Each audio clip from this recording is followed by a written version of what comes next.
just spaced this out completely. No I don't know worries. why, because I was excited for the talk. Okay, we are almost live in just 1 second here. Okay. Well, maybe longer than a second. YouTube is running very slow. So Zoom just spaced out completely. Okay, we're live. Spaced out completely. No worries. Because I was excited for the talk. Okay, we are almost live in just 1 second here. Okay. Well, maybe longer than a second. YouTube is running very slow. So Zoom just spaced out completely. Okay, we're live. Spaced out completely. I need to figure out which one we're here. Okay, we are almost live in just 1 second here.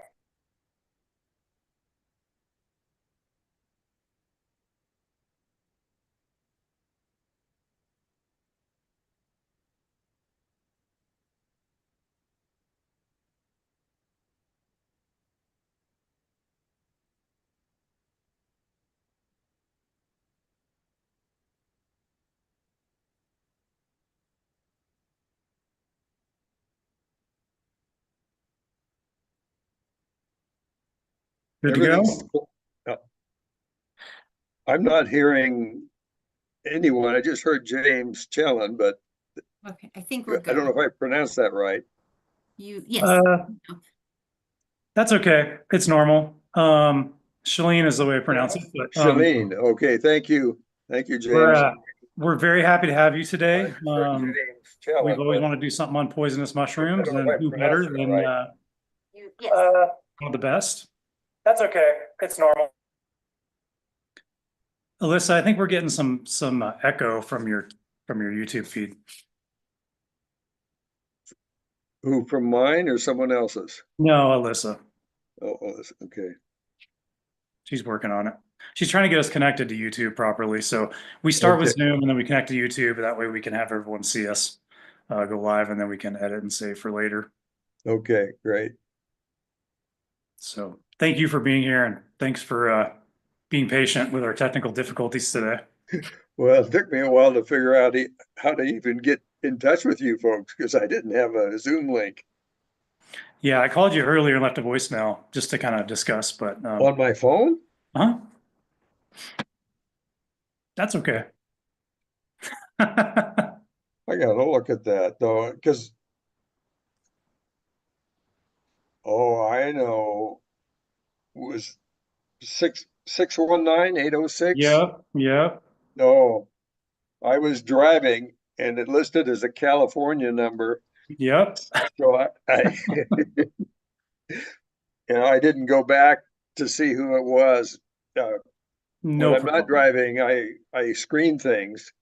Yep, not a problem at all. I just wanted to reach out beforehand so we could make sure we're good to go. So, Yep, and then yep. we had some technical problems, but I think we're good now. I think we're good. I have it on my TV on YouTube, but I don't see it. I just see the PPMS logo. You do. Mhm. All right. I'm sorry. I don't know why it's being difficult this time. I apologize for these difficulties here. You're okay. Yeah, it says upcoming, Okay. and with one Yeah, word. I just saw it on YouTube, so I'm adding it to the Instagram story. You do see it on YouTube, Meg, Yeah. Okay. Okay. but it's just not broadcasting. I don't know. It says my meeting. And I don't know why it's not broadcasting there. I'm sorry. I apologize for this. it says my meeting and it says it's live, and I see my face talking on it. No, it's good. It's live. Okay. I got it on my phone. We're good. We're good. Okay. So, we're here tonight with Dr. Michael Beug, and he's an expert on poisonous mushrooms, and he's been doing this since before I was born. I was looking into that, and I saw he joined NAMA like in '74 or something like that. Yep. Pretty amazing. So we have one of the greats here, and we're very grateful for that. We're happy to have you, and I hope you come to Colorado sometime. We get to foray together. I think that would be amazing. I initially reached out to him when I saw he was coming to the Colorado Mycological Society for a meeting, is what I thought, but it was a another webinar type meeting. He told me he's doing it remote, and I said okay, and I said hold that thought, and let me get back to you. And we figured out how we could make that work. And so we scheduled for a little bit later in the year. So we're happy to have him. I do have some questions about poisonous mushrooms. I know a lot of them here in our local region, but I'm looking to try to document and identify all the ones that are in the deadly poisonous area, which we know several, but I'm sure there's others. And so we look forward to that, and then learning about the different toxins and whatnot. And you know, in our region, most people just want to forage. So people join our club, they want to learn what's edible. And, you know, what I like to tell them is we should learn what's edible and poisonous, and we should know kind of both. I think it's important. So that being said, I'm going to give it over to Dr. Michael Beug here and let him take the wheel. Okay, well, we'll see if we can make this next part work. Oh, I need to have the host to allow me to screen share. Okay. Let's see here. Alyssa, can you do that? Yes, he should be able to now. Okay, try again here. There we go. And let's see, slideshow from beginning. Okay, you got it full screen now? Yep, we got it. Okay, so I decided to do a little twist on this and put this in the past tense, because occasionally I have people call me after they've eaten the mushroom and then got their ID book out. And in one notorious case, it was Amanita phalloides that the person had just eaten. And so we'll get into that story, but I like to do it this way. And we'll start with the most common things that people eat all the time. They're not going to kill you unless you eat these things outside at night on a rainy night and eat a lot, because after you eat mushrooms that contain ibotenic acid and muscimol, you often fall into a deep coma. Well, not often, always fall into a deep comatose sleep. It can last anywhere from a few hours up to 72 hours, depending on how much you've eaten. And so the one death that I'm aware of involved somebody in the upper peninsula. I think it was Michigan. It was a rainy night, and he died of hypothermia overnight as a result of passing into that comatose state. But more often, the stories I have of Amanita pantherina is something like the graduate student who ate a bunch of Amanita pantherinoides and then got in his car and then fell into a comatose sleep while he was parked in his car. And he dreamt somebody was trying to throw him off of a cliff.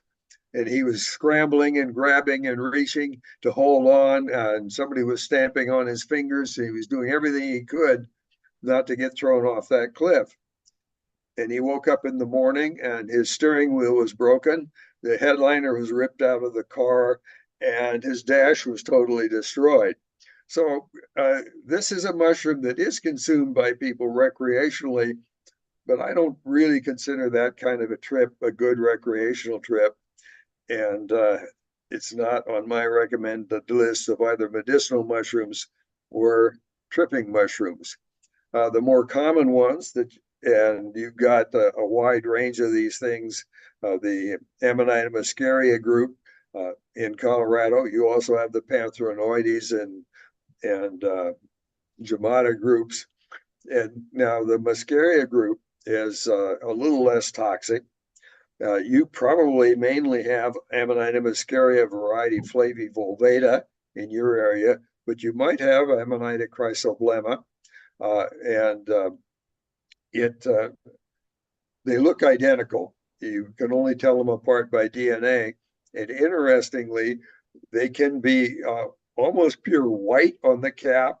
And if they're pure white, the warts are sort of the dark tan. That's the lower right-hand image. They can be orange, they can be yellow, they can be reddish orange, and they can be bright red. Now, in cities, you'll sometimes find these things that have pure white warts on the cap rather than these kind of cream colored warts. And the pure white warts are as a result of accidentally importing the European Amanita muscaria variety muscaria into this country. But this mushroom is edible if you slice it and boil it several times and throw away the water. The important thing to remember, though, is you have to throw away the water. There was this case in Centralia, Washington, a number of years ago, where the couple used the cooking water to make their spaghetti sauce, and then were enjoying the dinner, and the neighbors suddenly heard a whole kind of crashing and banging in the house. They went over and took the couple off to the hospital, and while they were there at the hospital, the teenage son came home, not noticing anything unusual about the house, sat down to dinner just as the neighbors were returning home in time to take him to the hospital as well. So this is your Alice in Wonderland. And just remember, the ones your mother gives you don't do anything at all, but the ones that Alice gives you might make you 10 feet tall. And I love that song for those, and we play it literally every day in our house. And but the most important one, and the reason I have this particular slide title, is Amanita phalloides. Now, as far as I know, it is not yet in Colorado. I think it's moved as far west as the upper Midwest. It's definitely now on the East Coast, at least as far south as North Carolina. It's on the West Coast, all the way from San Diego up to through British Columbia, mainly along the I-5 corridor. And it's always reliably white or bronze or green. And so it has some lookalikes that are edible. And the trick to learn to identify it is it has a cup-like vulva. And when you cut what you think is a puffball in half, cut all your puffballs in half from top to bottom through the middle and open them up. And if there's a sign of developing gills, it ain't a puffball. It's an Amanita. I once saw puffballs for sale in the Olympia Farmers Market, and I immediately realized they were buttons of the Amanita chrysoblema. And I cut one in half and showed the person who was selling them why they should pay more attention to exactly what a puffball looks like, because, and we'll get into that in more detail later, but this is a very important mushroom to learn. And I feature it very prominently in my book, The Key to the Mushrooms of Cascadia.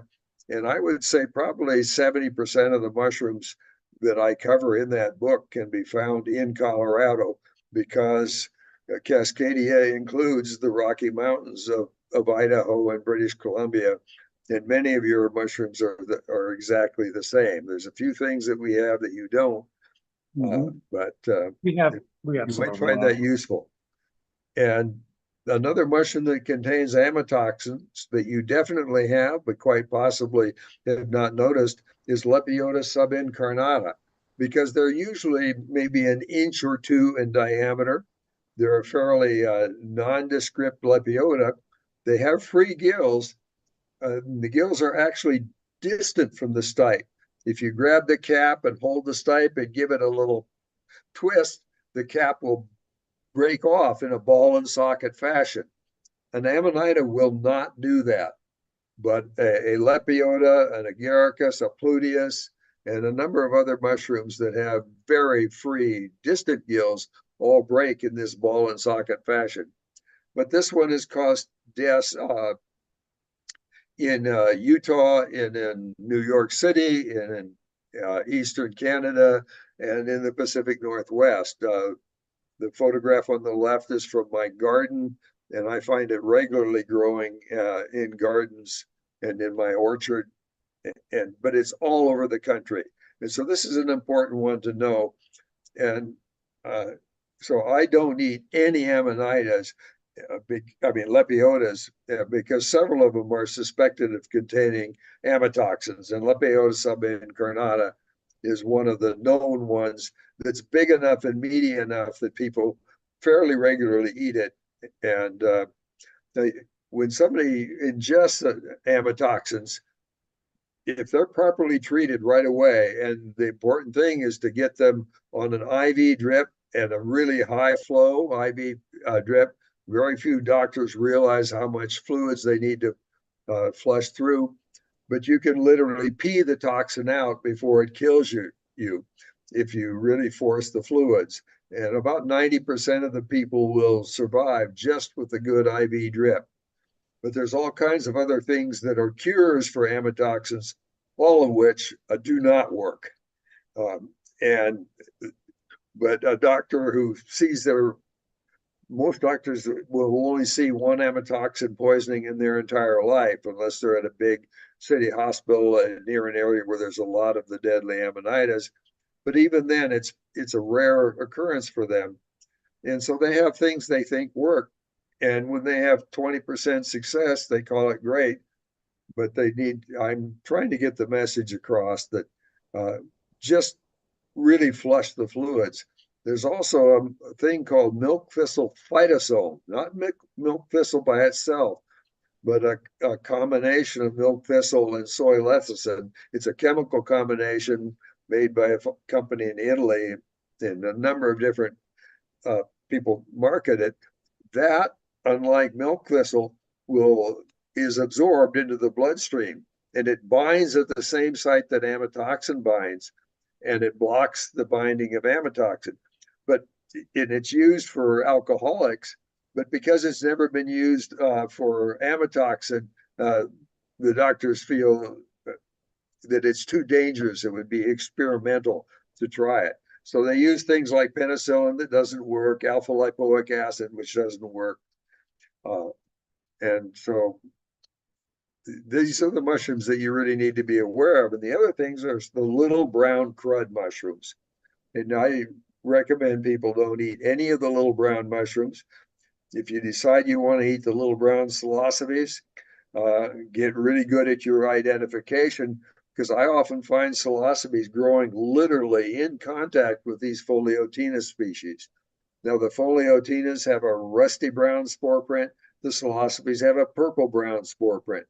But if you don't take spore prints, and the psilocybes bruise blue, and these don't bruise blue, but sometimes the stem has sort of a bluish cast to it, and people think they've got a blue bruising psilocybe. And there are no deaths yet from Foliotina. There are deaths from this next mushroom, Galerina marginata.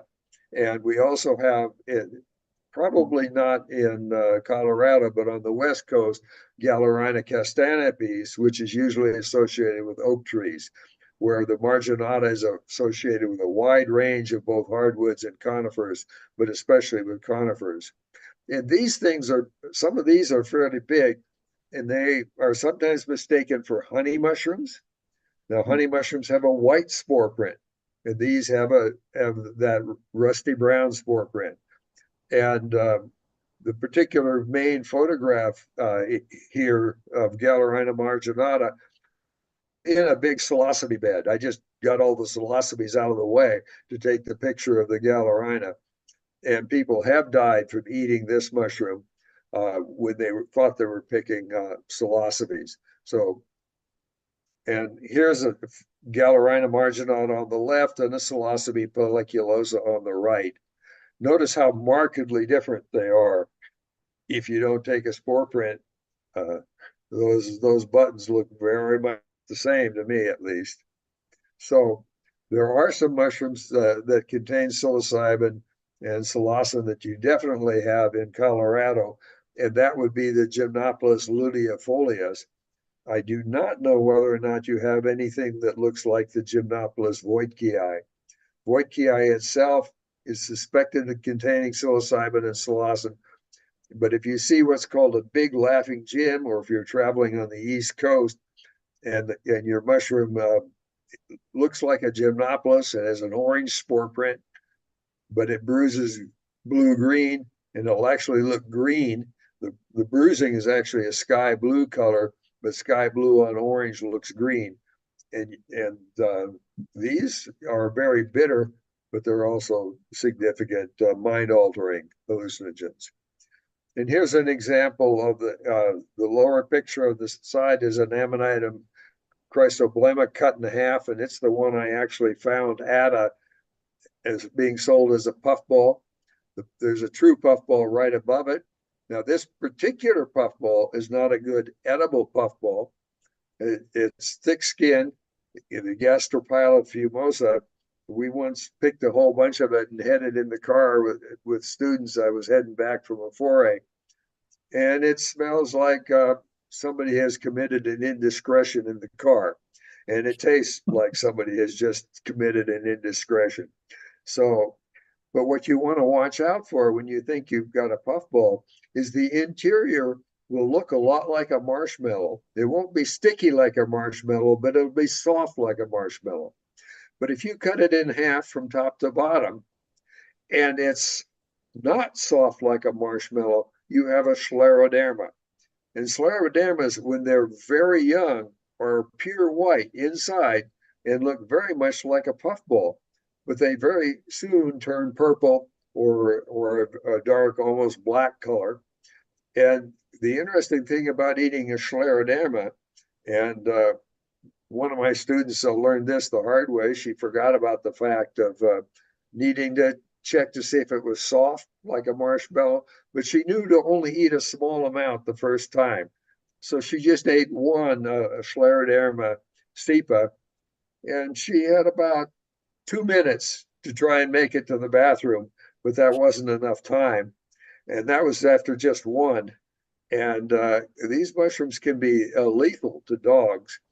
Wow. And I had an elderly lady at one of my talks a couple of years ago who found these in her garden. And right now my garden is full of the Scleroderma cepa group. And she ate some of them thinking they were truffles. Now, because they start out hypogeous and then they show up on the surface as they mature. But the thing to know about truffles is they're worthless and tasteless unless they smell great. They smell garlicky, cheesy. They have this incredible odor.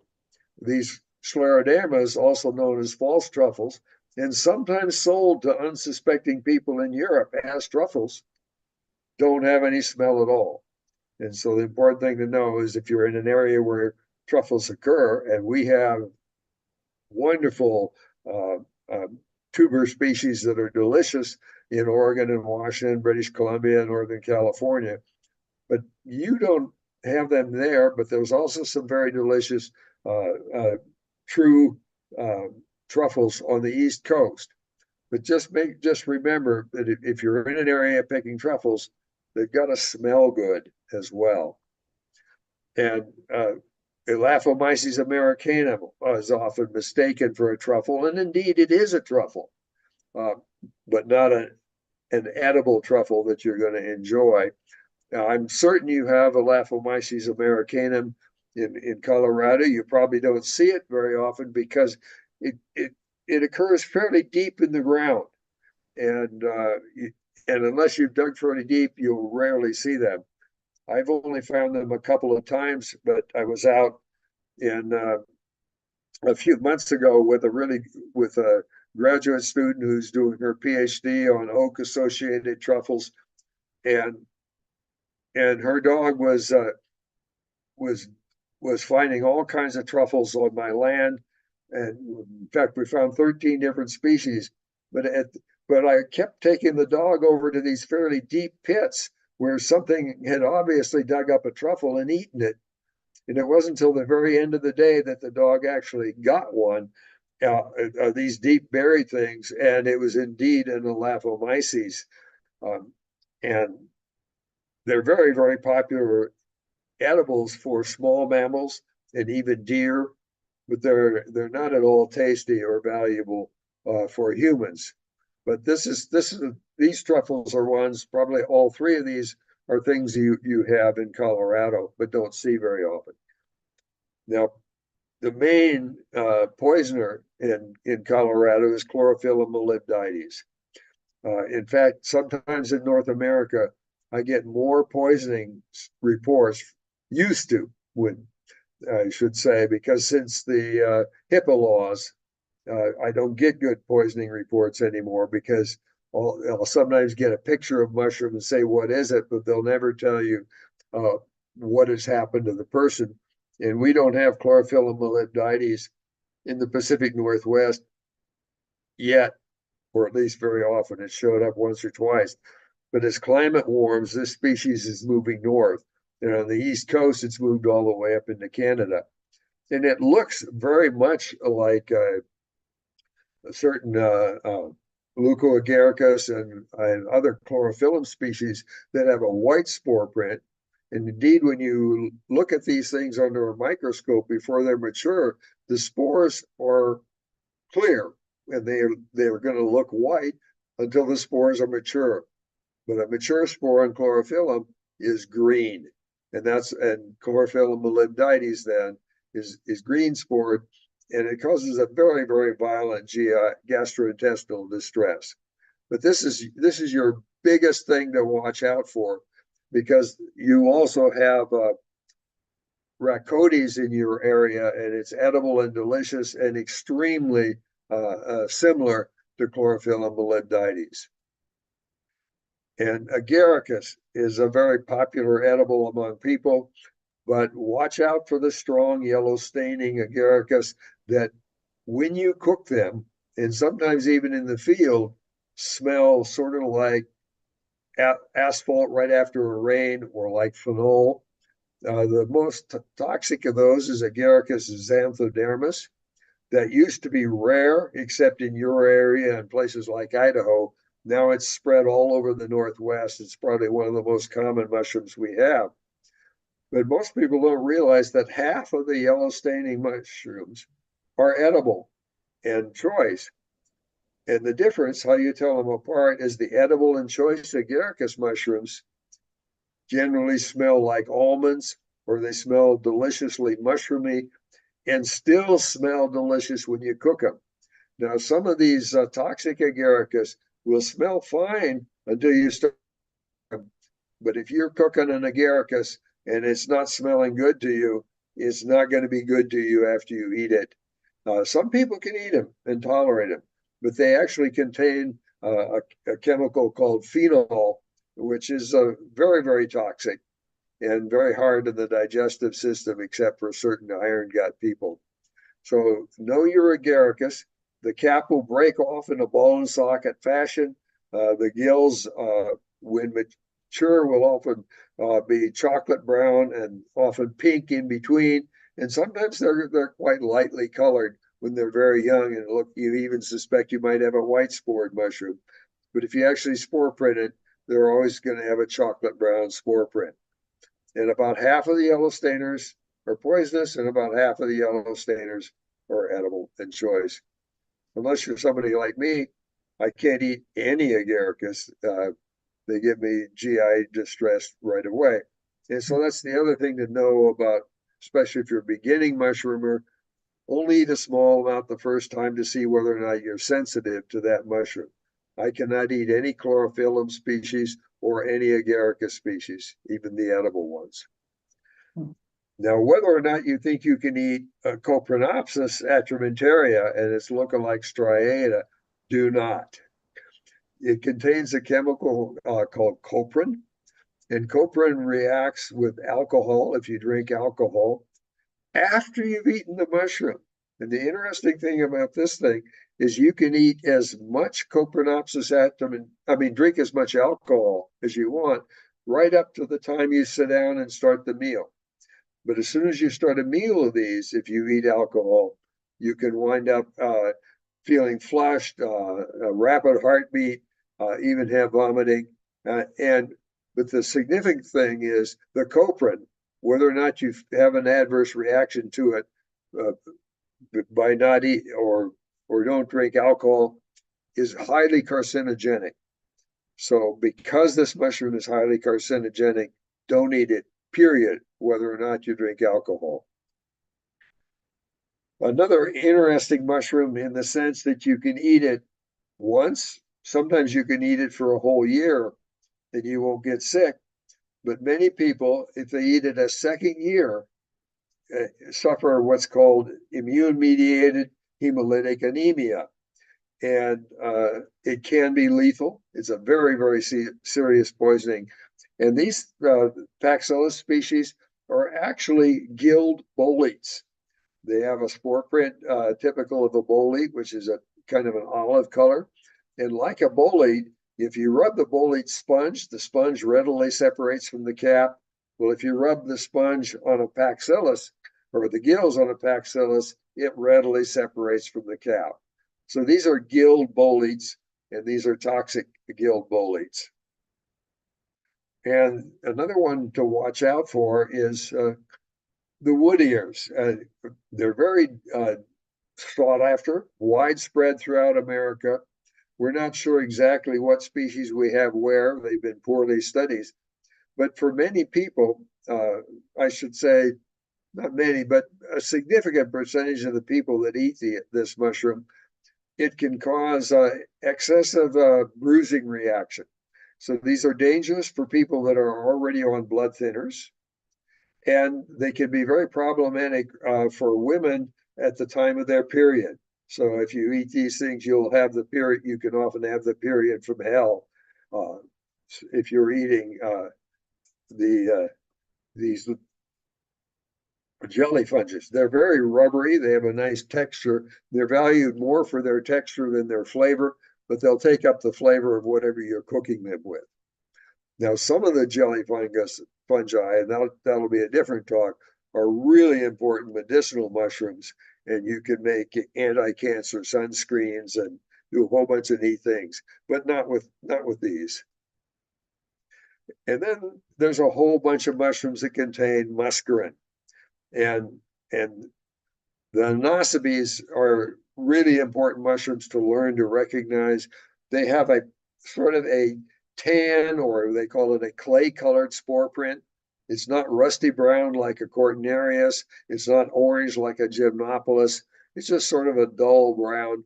They often look very thread-like or shaggy, and they all used to be in one genus, and now the Anosabe has been split into several different genera.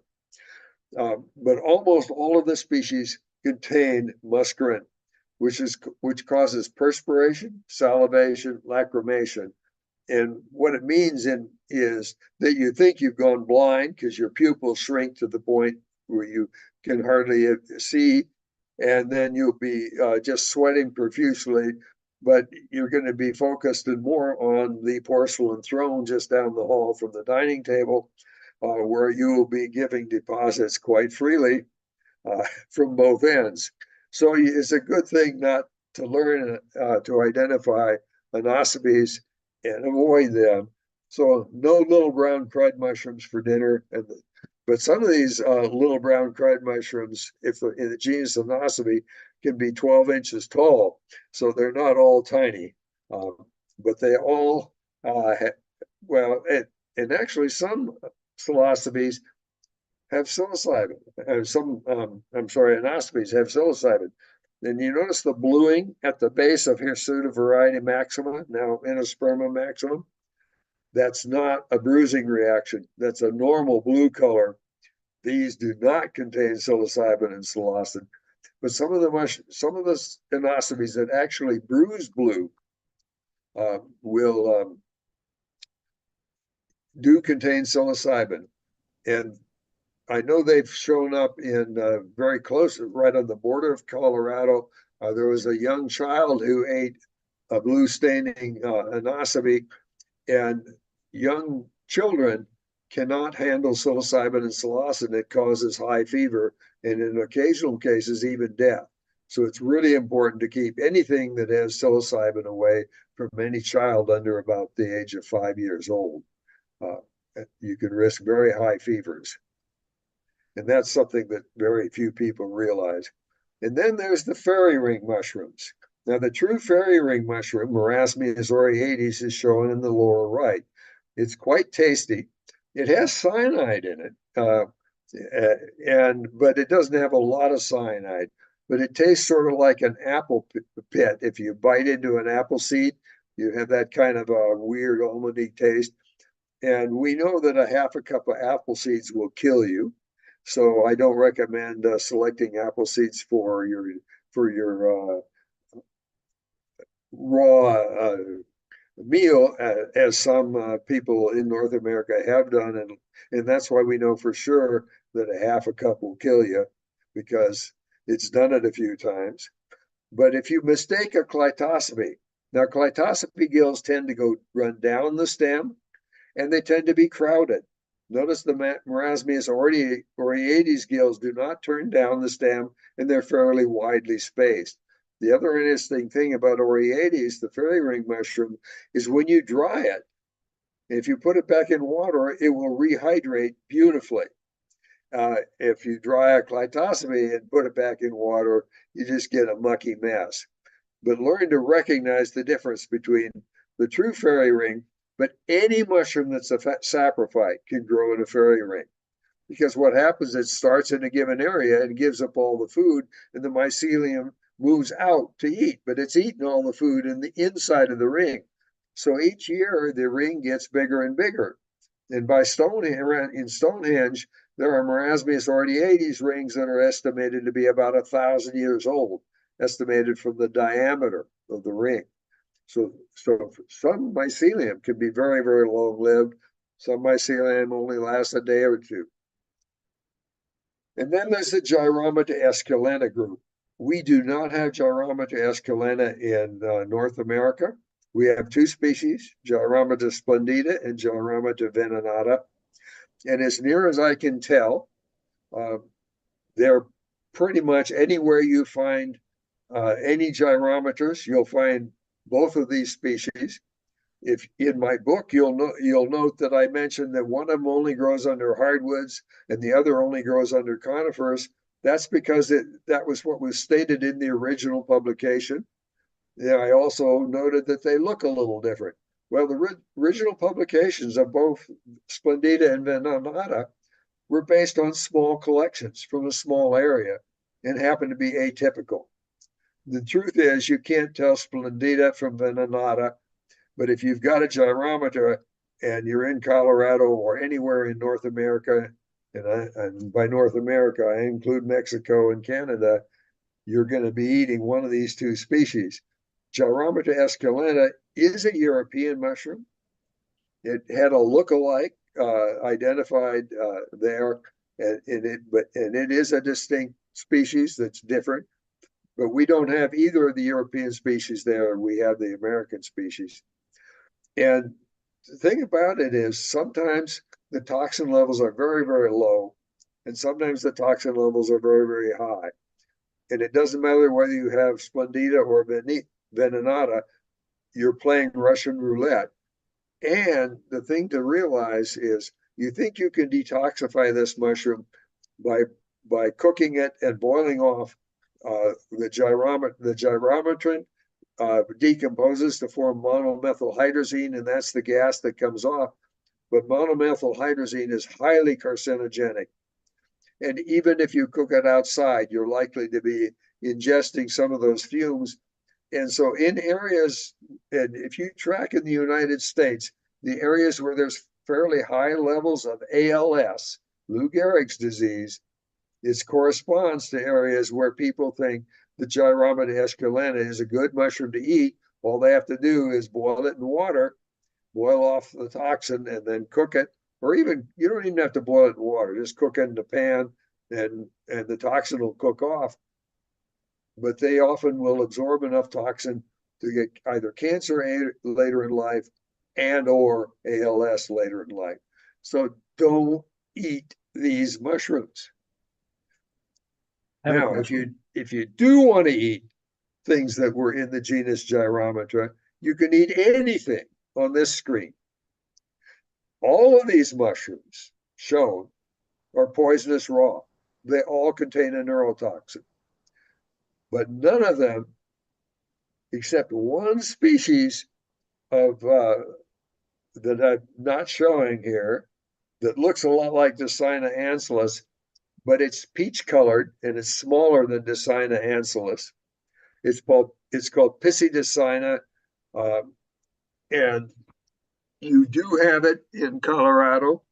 It's a mushroom that I named, and the Piscidicinus genus, and they are called Piscidicinus because the spores each end have a growth that looks like the tail of a salmon, a fish tail, and I named this mushroom Gyrometra persicula in conjunction with Alda Dirks, who did the DNA and published it. So it's published as Gyrometra Gyrometra persicula, but then a few months ago the name got changed to Piscidicina persicula, and persicula means literally little peach.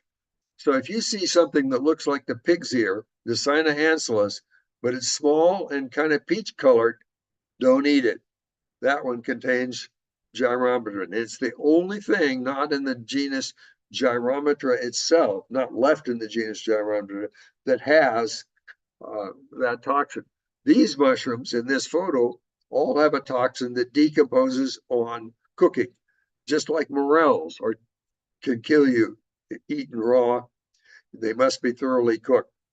And so if I want to cook these, Pseudoresina californica is suspected to be poisonous, even cooked, but probably well cooked, you could get away with it. But all of the rest of them you could cook well. But the popular one is Malblancomyces montanus, known as also Gyrometra montana. Malblancomyces montanus is the actual old name for it. And Paragyrometra, all of these names that look new to people are the names that I originally learned all of these mushrooms. But around 2012, everything was put into the genus Gyrometra, but now they've been forced to split it out because there's enough genetic difference. But Malblancomyces, what I would do if I wanted to cook it is I would slice it, get rid of all of the dirt. And the difference, notice, it doesn't have a stipe that's sort of round or flattened. The stipe is almost the same diameter as the cap. And that's how you distinguish it from one of the Gyrometra esculenta group mushrooms. So you slice it, and I like to add just enough water to cover the slices. And then I turn the heat on medium-high, boil off the water, add some butter and or olive oil until the mushrooms are lightly browned on both sides. And that's called getting the Maillard reaction, which really improves the flavor. And that's what I would eat. And the same is going to be true on the morels. They must be cooked and must be cooked thoroughly. And I recommend when you slice them to put them in a pan, put enough water on to completely cover them, boil that water off, then turn the heat down and get them nicely browned on both sides before you serve them. But that process of boiling the water off also destroys 100% of the neurotoxin, so you don't have to worry about overcooking them. But if you just eat them right after boiled, they're going to be kind of soft and limpid, and they won't have nearly the incredible flavor they will have if you cook them until they're lightly brown. They're no longer slimy. They're no longer limpid. A lot of people won't eat mushrooms because they undercook them. And properly cooked mushrooms are not slimy. They're not limpid. They're just wonderful things to eat. I recently did a Mushroom Wonderland visit video with Aaron Hilliard. It's on my website. It's on YouTube, and where we went picking spring kings. And at the end of the day, he surprised me, telling me he wanted me to cook them up. And we cooked them up in the field, so you can actually see on that video exactly what I'm talking about to develop the Maillard reaction. And interestingly, he had cooked gray morels in the pan the night before, but he had also added some jalapeno peppers, and we didn't have any water. We had just wiped the pan out, so there was a trace of the jalapeno peppers. And then we did that. We toasted some bread, and oh, it was so incredibly delicious. So cook your mushrooms thoroughly and well. And these are your assorted morels. There's the burn morels, which people go crazy over, and Morchella eximia, septimulata, capitata all look alike. Then there's one that's very similar, Morchella sexy melata. It has a few, if you're really practiced, you can tell it apart from the other three. Capitata, it looks a little different under a microscope, but eximia and septimulata are absolutely indistinguishable unless you have DNA. And your main burn mushroom early season is probably going to be Morchella septimulata, but you'll also often have some of the natural mushrooms like Morchella schneideri growing in a burn. But make sure they're cooked. The fatal poisonings, the 3 deaths in Montana a few years ago involved, in one case, cooked but only lightly cooked morels, and the morels, and they were Morchella septimulata because the DNA was done on them. And then the ones that in the restaurant, the people that only, it was raw mushrooms, but they were pouring a hot vinaigrette over them. And so for weeks, people were getting sick, but nobody was dying. And then one chef poured a cold vinaigrette over them. And 2 of the people who ate a lot of that meal died. Other people who ate a small amount of that meal all wound up in the hospital. So these things are also dose dependent. So don't pig out on mushrooms, but do cook them until you've achieved the Maillard reaction. Verpa bohemica is a mushroom that I've never been enthusiastic about. I suspected it contained toxins because Alexander H. Smith was sick, very allergic to it. He got very sick. And so this was, in my youth, was labeled as a poisonous mushroom. And finally this year, I cooked a whole bunch of it up with my new method of covering these things, slicing them, covering them with water, heating them until the water is evaporated, and then finishing them in butter and oil. And I can now assure you that I wished I hadn't been avoiding Verpa bohemica for the last 50 years, because they were equally as good as morels, just fabulously delicious. You definitely have Verpa bohemica. I don't know how much Verpa conica you have, or whether you're getting into some of the more eastern thimble Verpas, but the one on the top with the little scales on the cap, I once found about 500 of them on my brother's property under wild cherry trees, and they were listed as edibility unknown. And the important thing to know about that is the only way you know whether something's going to be edible or not is to eat it. So I took the mushrooms to my class, the whole mushroom, we had a mushroom class. I cooked them up that night. I told people, okay, we don't know whether this is edible or not, but I'm 90% certain that it's going to be a good edible, because I'm sure people have been eating it for years. But I want to make sure that this particular one is. And so everyone in the class ate them. Nobody got sick. Now, if 1 or 2 people eat something and they get sick, it might just be that they weren't allergic. Or if 1 or 2 people ate something and they didn't get sick, it might just be that they've got a cast iron stomach. So you only know whether a mushroom's edible or not when a lot of people have eaten it. And I've done this with species of Romaria at forays, because all Romarias properly cooked are edible. Some might cause some GI distress, but nothing serious. And but they're safe to play with. So the Verpas, just make sure you cook them right. And I just wished I hadn't avoided them as many years as I did. They're delicious. Now, this is a mushroom that in the book is Sarcosphaera coronaria, and it just got renamed this year. And it turns out Sarcosphaera coronaria is a European species, but it was felt we only had 1 species of Sarcosphaera worldwide. And one of the Pacific Northwest Key Council members was involved in this study. I wasn't, I didn't know it was going on. And it turns out that Europe has two different species. They have Sarcosphaera coronaria and another one called Sarcosphaera maxima that's an exact look-alike, but it has different DNA. Well, it turns out in North America, we don't have either one. We have 10 different species. And the most abundant one and the most widespread one across all of North America, it turns out, is Sarcosphaera pacifica.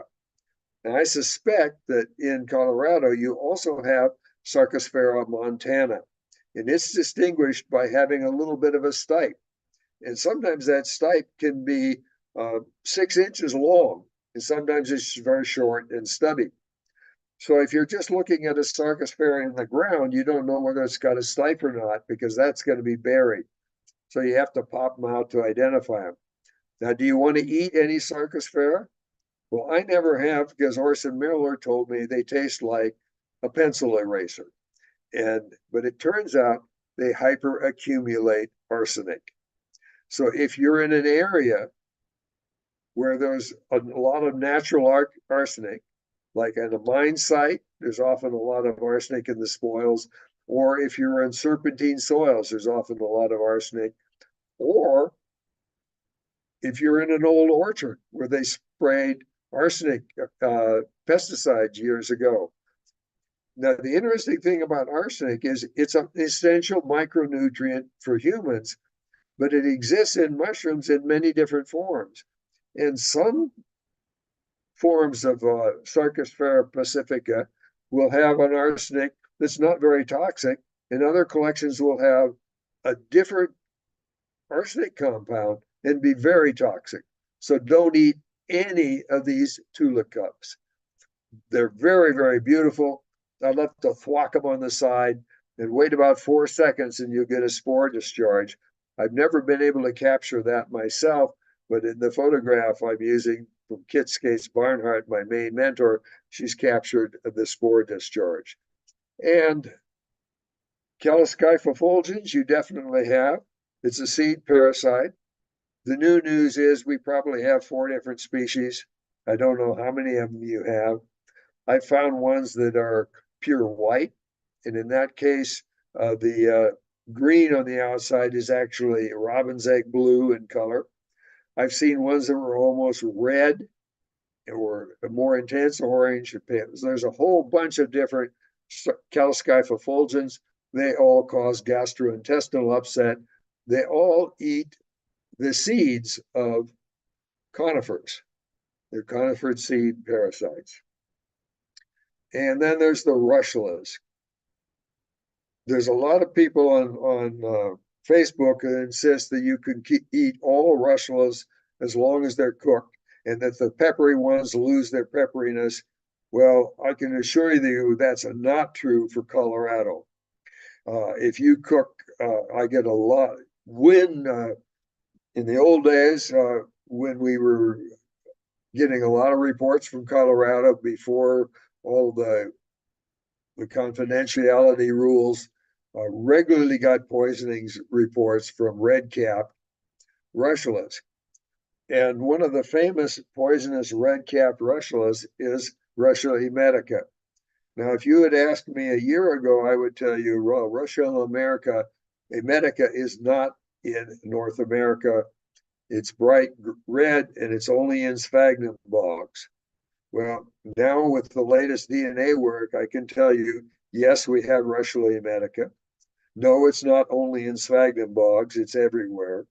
It can be pure white, it can be red, it can be pink, it can be sort of orangey pink and white mixed. So color is highly variable in the genus Russula, rarely a good identifier. It turns out emetica, if you cook it, is edible, but a lot of these other red-capped russulas are not. And early in my career, I swept the NAMA photo contest, and one of the prizes was the russulas of North Africa, and that just covers North Africa, and the book weighed about 10 pounds. And that's a hint of how easy it is to identify rushlas and why I say, oh, look at that rushla. And boy, that's all you want to say. And some of the blackening rushlas in Asia are deadly poisonous. And these are in the compacti group. The flesh is very, very dense. It doesn't break easily. And I would not eat anything in the compacti group. And in Lactarius, I would not eat any of the really hot ones. And even cooked, they can cause significant gastrointestinal distress. So the milk mushrooms, if they're mild and distinctive, they're good eating, but if they're hot, stay away from them.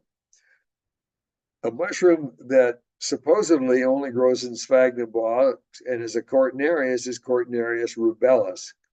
Well, it doesn't only grow in sphagnum bogs, but it does always have aurelinine.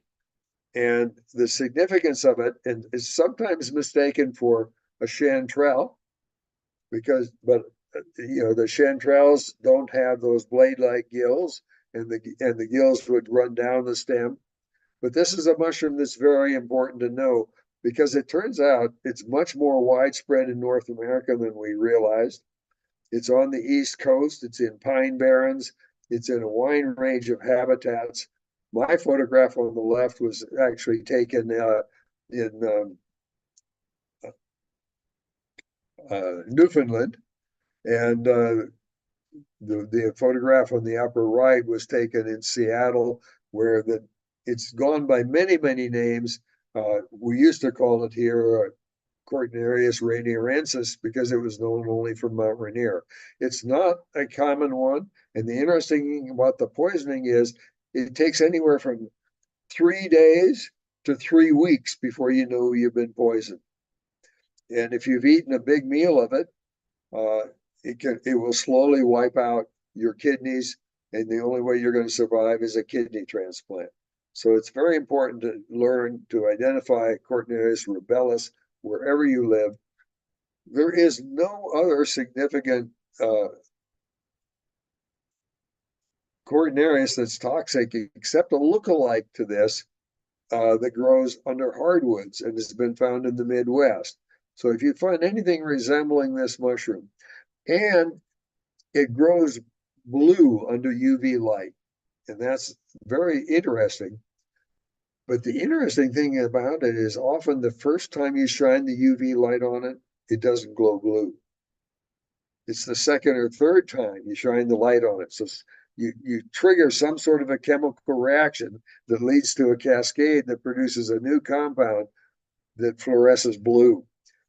So I have tried to see that blue fluorescence, but I didn't learn until recently that it can develop slowly.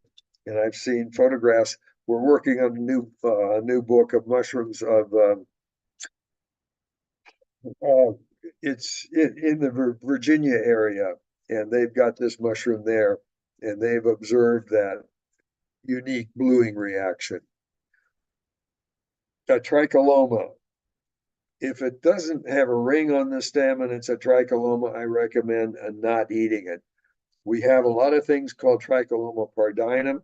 There's a lot of different species. They're very nasty. They could significantly poison you. We have a lot of different mushrooms in the Tricholoma equestri group.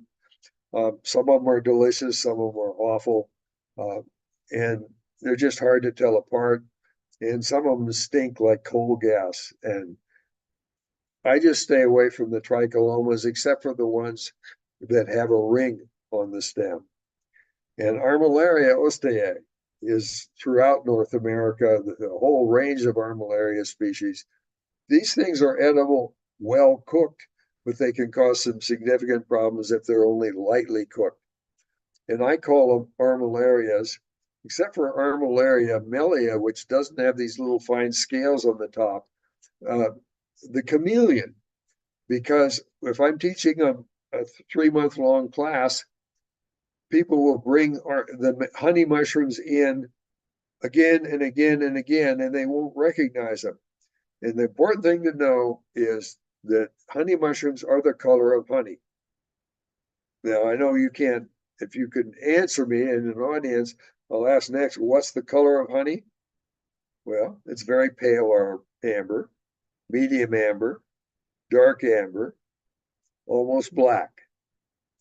And that's the color of a honey mushroom. But those little scales, except for Armillaria mellia, are the giveaway, the tell. And they have a white spore print. But always cook them thoroughly, and don't bother with the stems. They're tough and a mess. Calling Lexinums poisonous gets me in a lot of trouble, but we've discovered that people can eat, especially Colorado is where we discovered this and really got it down pat. Pretty much all species of Lexinum are poisonous if you don't cook them thoroughly, and or if you eat them repeatedly over several years, you can build up an extremely violent reaction to them, and you'll have a flu that lasts 1 to 2 weeks. So as a result of that, this former Lexinum eater, and I ate them for years, is no longer a Lexinum eater.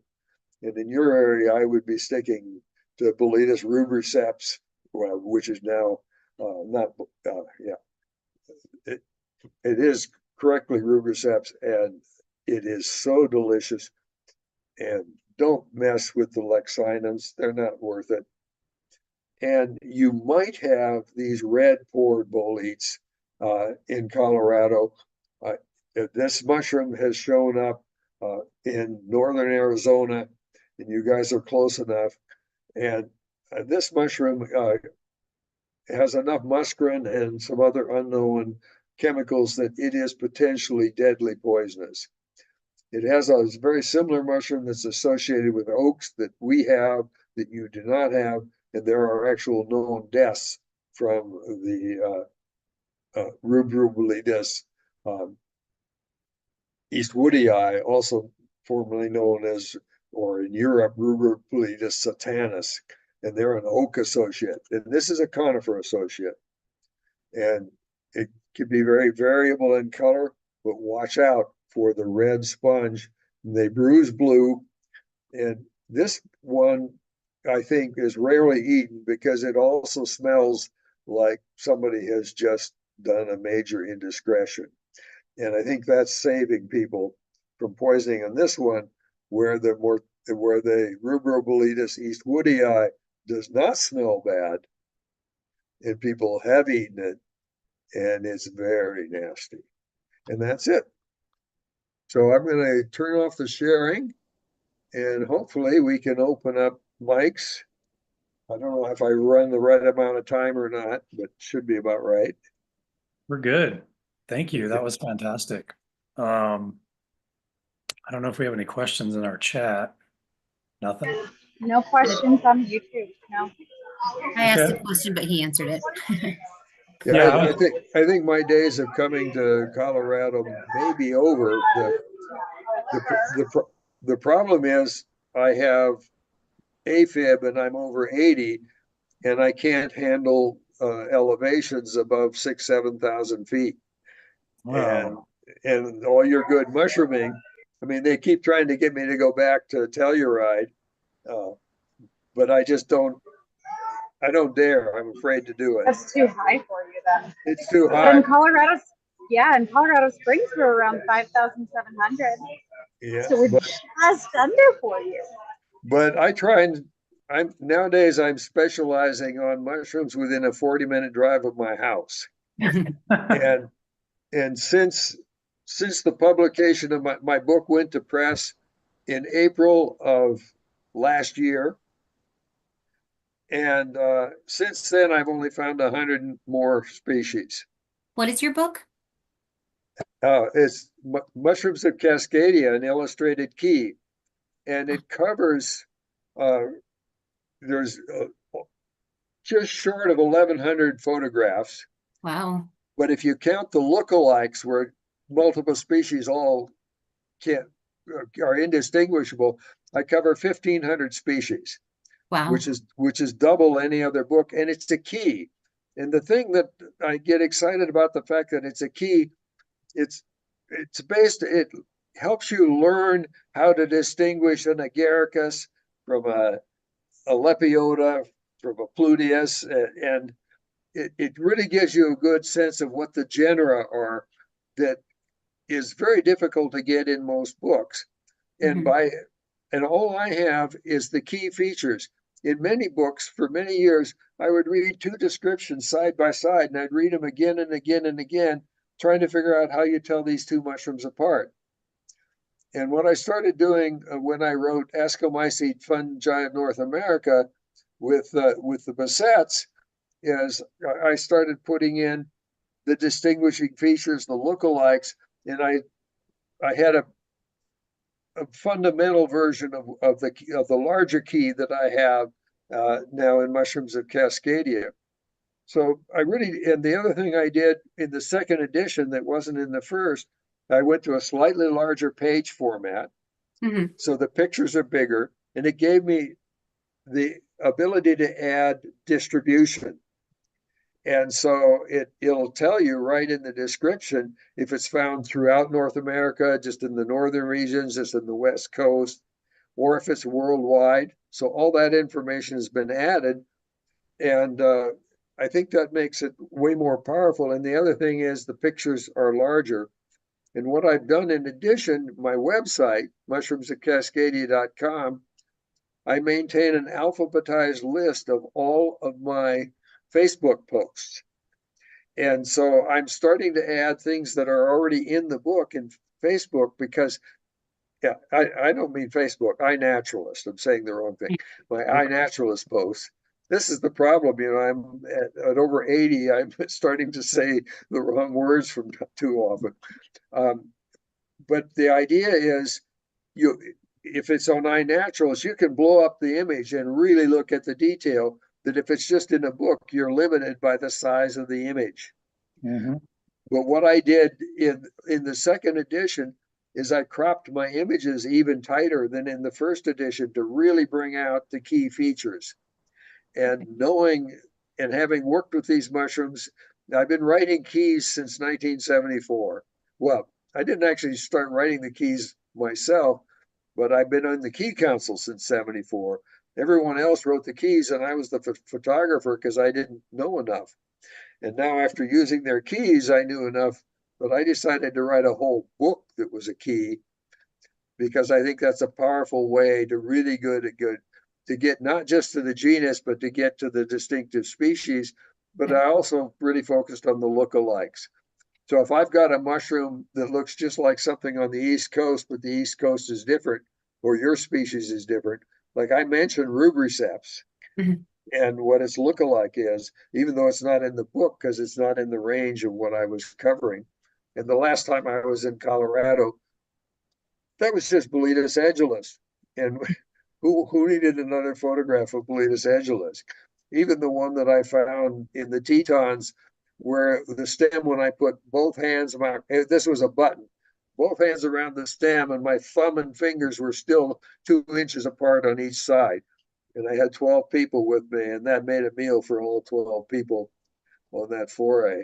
Where might one find your book? Is it on Amazon? Don't use Amazon. Don't use Oh, Amazon. no, I'm sorry. You didn't hear that. There's two ways to do it. There's an organization called bookshop.org, Bookshop.org. and they have the exact same price as Amazon. Okay. And all the profits from bookshop.org goes to support small bookstores. Oh, nice. And I am a bookshop.org affiliate. Okay. And you can go to my website and just click on that. And then if you order through my website, I actually get a 10% rebate. But if you buy it directly from bookshop.org, that 10% rebate gets distributed to all bookstores. I mean, everyone gets the rebate.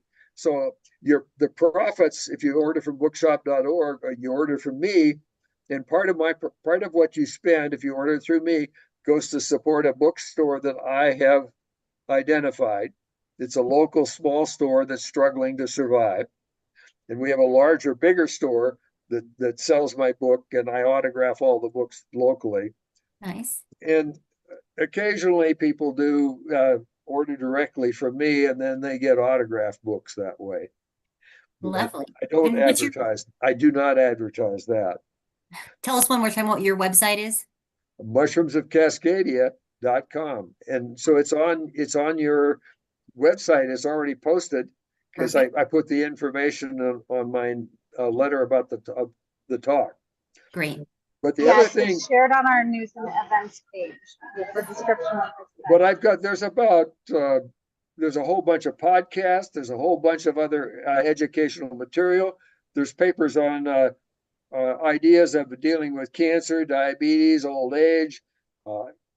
There's the website is very elaborate and packed with information. I have a volunteer who's a retired professional website designer, and she is just incredible. And she loves mushrooms. And she volunteered to create the website, and I'm just so thrilled to have it. But it's a major tool, and I don't care whose book you're using. You can go and use my alphabetized list of species that's on iNaturalist, and and use it as a supplement to any other book that you're using. But I probably have more Colorado species in my book than any Colorado book has, just because I've got so many total species. Well, that sounds great. So I'm seeing your book, Mushrooms of Cascadia, on bookshop.com. But what about Ascomycete fungi of North America? Is that one still only available through the University of Texas Press? You can still buy it. It's $1,000 a copy now. It's insane. Although it's on the University of Texas Press website for $85. As a little better than the not as that's for the what do they call it? The electronic version. It's not a physical copy. Oh no, really? That's just it is. It does say EPUB. And I didn't want to be part of it. Well, here's the backstory. In 10 years, we sold 3,000 copies of that book. And University of Texas Press asked Alan and I if we wanted to take over the copyright and print the book ourselves. And I calculate that I made about 50 cents an hour for my time writing that book, and writing a second one. There's just not enough demand for it. But the electronic version is still available. And it's available through Amazon, but hopefully it's available through bookshop.org if you wanted to get the electronic version. And I did not. There were, at the time it went out of print, I could have bought 3 copies, but I didn't want any part of trying to sell the book at what I knew was going to happen to the price once we let it. So it's people who have the book and they're reselling it, and the typical price is $1,000 now. So yep, exactly. That's what I see online. But it was just too much work. And right now, I quite honestly, my time is all being spent helping people with cancer, other diseases, and aging. And the results I'm seeing are so amazing.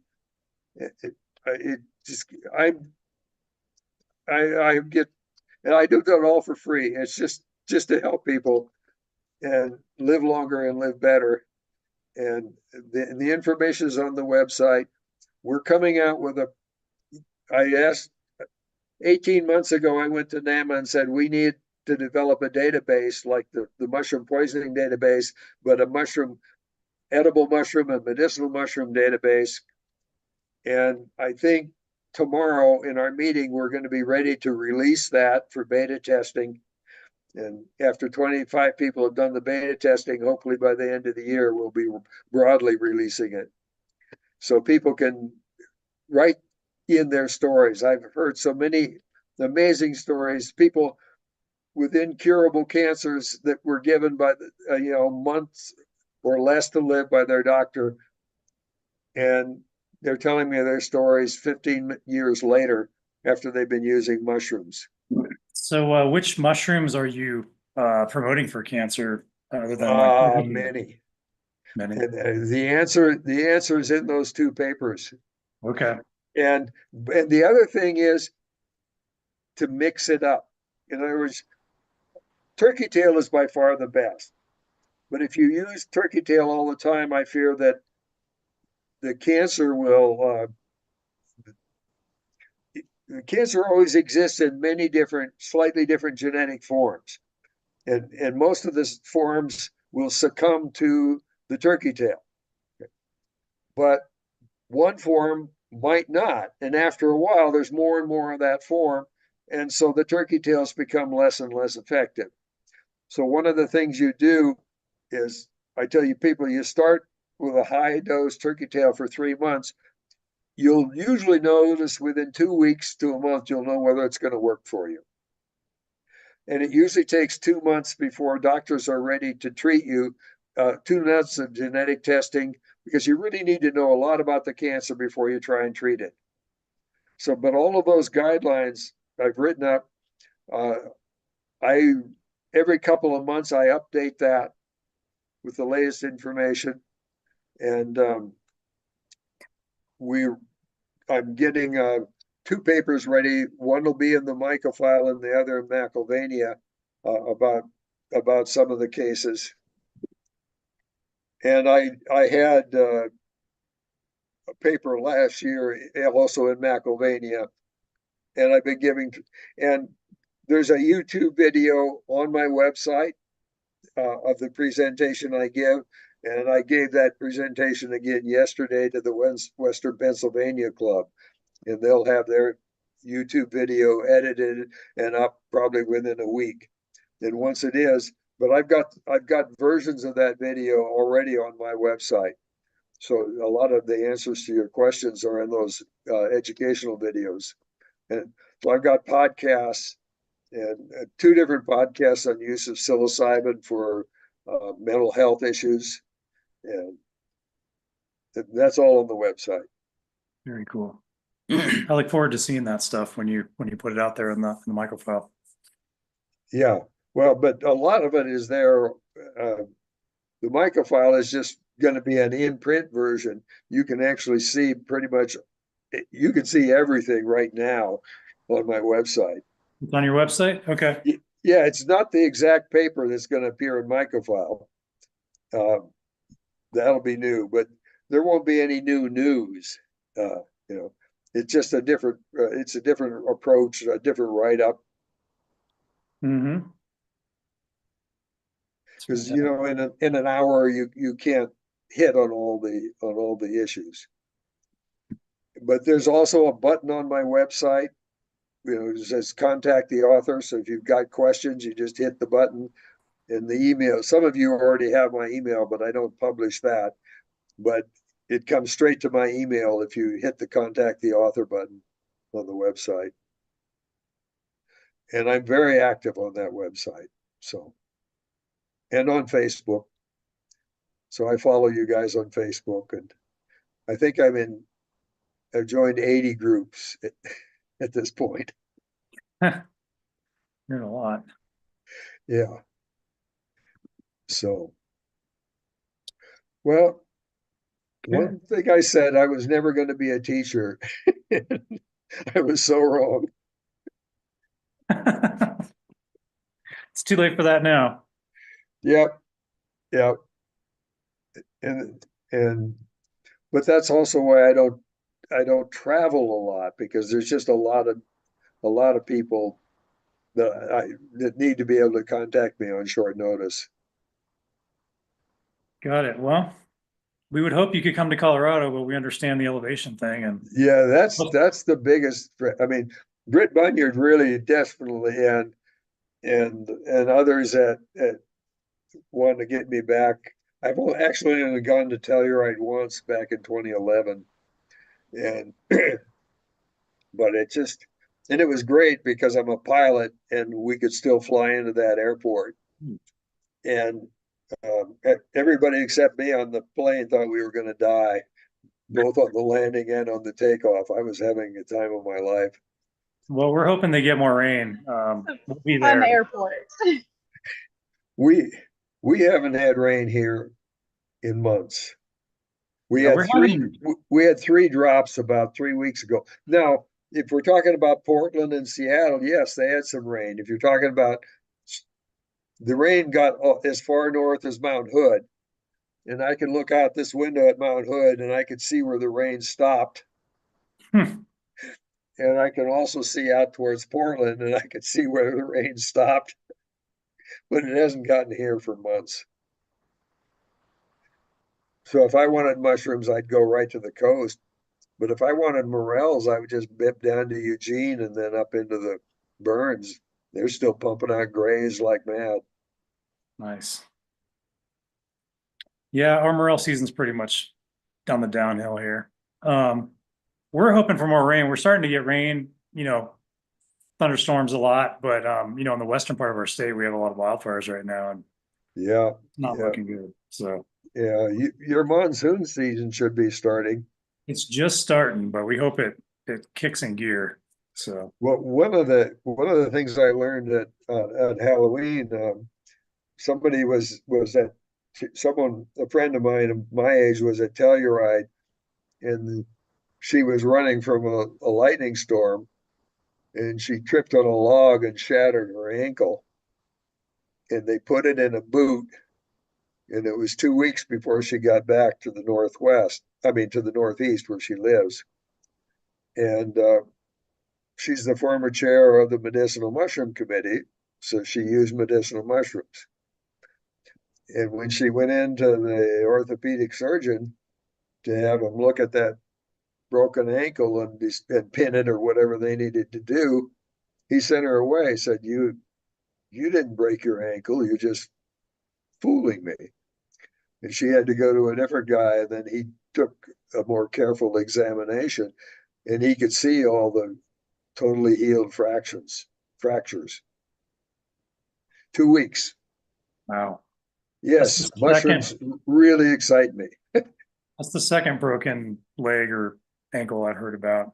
There was another Well, one on the UV foray a couple of years ago. well, I had one, a friend of mine, it was June 6th this year. He was walking on a dark street at about 2 in the morning, a hit and run victim. They didn't find him till 3 hours later. Heavy blood loss, fractured hip, cracked ribs, big gash. They just barely saved him. Uh, I was mushrooming with him in the woods on June 27th. June 6th was the hit and run that he wasn't expected to have survived. And he just emailed me today to ask if I wanted anyone wanted his walker because he's not using it. He's busy hunting morels. Nice. So yes, there's yet another broken bone one, and that's very recent. So that I don't have that story written up yet because it's too new, and I'm still sort of monitoring. I mean, we haven't talked since a couple hours ago though, so and that's when he was offering me his walker because even on the foray, I carried the rocker up to the trail, and then he left it in the car and walked back to camp hunting mushrooms with the group. And this is just 3 weeks. Well, 21 days. Yeah, 3 weeks. That's what morel hunting will do to people. Well, this wasn't morel hunting. This is butterbolete and spring kings. Oh, okay. Same motivation. Let's go. Yeah. So anyway, it's been a pleasure talking to you folks. Yep. Thank you And, for Thank everything. you so much. It was fantastic. It was Very entertaining. And Okay. informative. So take care. Yeah, you too. I'll definitely be in touch to, follow up with you. So Yeah, and I think we're friends on Facebook, and I've put a friend request into Alyssa okay. today. We're So officially friends now. what? We're officially friends now. I accepted it. Okay, so yeah, I and just sent you one 2 minutes ago. oh, okay, I'll add you, Meg, and I just look to see if they have to say something about mushrooms, otherwise I ignore friend requests. But if there's something about mushrooms, and I have Oregon Dune chanterelles in my profile picture. you have a what? I have Oregon Dune chanterelles in my profile picture. Okay, great. See, that's all I need. Yep. I'll remember Meg. So take care. Bye-bye.